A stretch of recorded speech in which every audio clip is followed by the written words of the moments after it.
Shalom, terima kasih udah klik video ini. Saya Embun Friulin Pabala. Selamat datang di channel IRN Ministry. Saat ini kita ada dalam program Kembali ke Alkitab.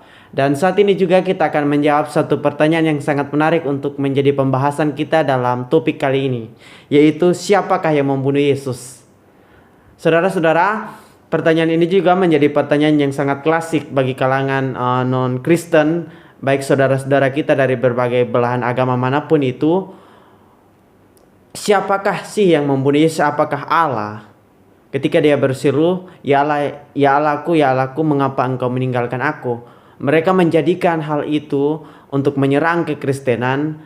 Bisa saja di situ terjadi Allah membunuh Allah. Tidak mungkin, saudara-saudara.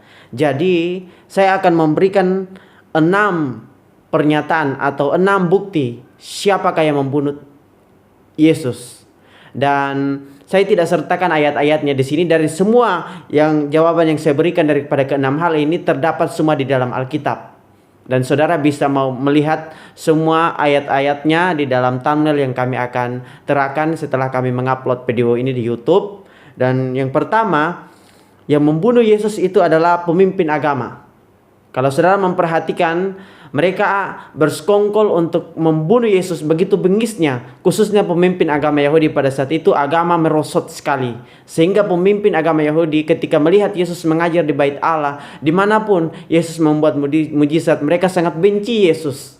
Mereka tidak mengasihi. Bahkan seorang pemimpin agama sangat benar-benar memberikan satu teladan yang kurang baik pada waktu itu. Ini menunjukkan bahwa agama sangat merosot. Yang pertama, yang membunuh Yesus adalah pemimpin agama. Yang kedua, pemimpin politik. Pada saat itu, politik sangat merosot. Politik sangat buruk.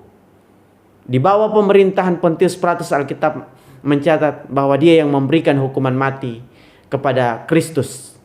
Artinya pemimpin politik dan politik pada saat itu mengalami kemerosotan. Ini ada buktinya dalam Alkitab.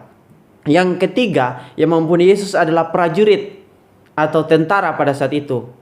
Mereka berandil membunuh anak Allah, mencambuk anak Allah yang tidak bersalah, menangkap dia dan memberikan berbagai penghajaran kepadanya. Berarti di sini kemiliteran dan prajurit yang ada di dalam negara pada saat itu sangat-sangat merosot. Yang keempat yaitu pengadilan. Seharusnya pengadilan menjadi tempat yang adil untuk memberikan keadilan kepada setiap orang yang menuntut keadilan, baik yang ditindas, yang diperlakukan tidak adil. Keadilan menjadi satu tempat kebenaran. Tetapi apa yang kita lihat di situ yang terjadi di dalam peristiwa ketika Yesus dihukum mati, yaitu pengadilan menjadi satu tempat yang tidak adil. Artinya yang membunuh Yesus adalah pengadilan pada saat itu. Hanas dan Kayafas tercatat dalam Alkitab sebagai imam besar pada saat itu.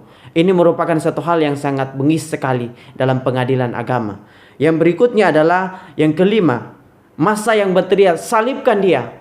Saudara-saudara, kalau kita membandingkan dengan keadaan zaman sekarang ini, begitu banyak massa ketika berdemo untuk menuntut keadilan, sehingga seorang siapapun itu bisa diperlakukan tidak adil karena mereka mau melihat suara massa yang begitu banyak. Itu yang terjadi dalam negara kita zaman sekarang ini. Tapi perhatikan saudara-saudara, suara rakyat yang begitu keras, demonstrasi rakyat yang begitu keras yang dihasut oleh pemimpin politik yang tidak kenal malu pada saat itu, menjadikan mereka harus bertanggung jawab atas kematian Yesus. Berarti juga mereka turut serta dalam membunuh Yesus. Yang berikutnya yang keenam adalah alam semesta. Ini menjadi poros utama.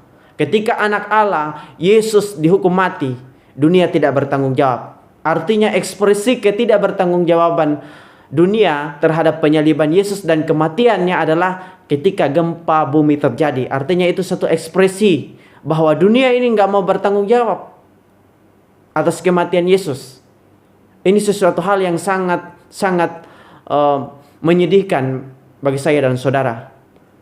6 hal yang terjadi. Yang pertama, pemimpin agama menghukum mati Yesus. Pemimpin politik dan politik pada saat itu menghukum mati Yesus. Yang ketiga, prajurit menghukum mati Yesus. Pengadilan menghukum mati Yesus. Massa yang berteriak, salibkan dia, menghukum mati Yesus. Dan yang keenam, alam semesta sedang menguburkan anak Allah yang telah begitu agung.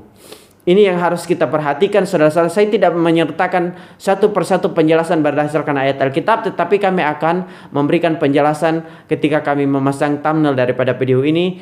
Ayat-ayatnya yang kami akan terangkan satu persatu bagaimana untuk mendukung argumentasi daripada keenam jawaban kami tentang siapakah yang membunuh Yesus. Dan ketika saudara sudah menemukan puas dengan jawaban kami, karena jawaban kami berdasarkan Alkitab sebagai firman Allah seutuhnya yang diterima untuk menjadi jawaban kami dalam pelayanan kami, kami percaya juga saudara akan diberkati melalui video ini. Dan ketika saudara juga merasa terberkati dan mau mendukung pelayanan kami, silakan untuk men-share video ini dimanapun yang Anda kenal, dan bahkan kepada temanmu juga.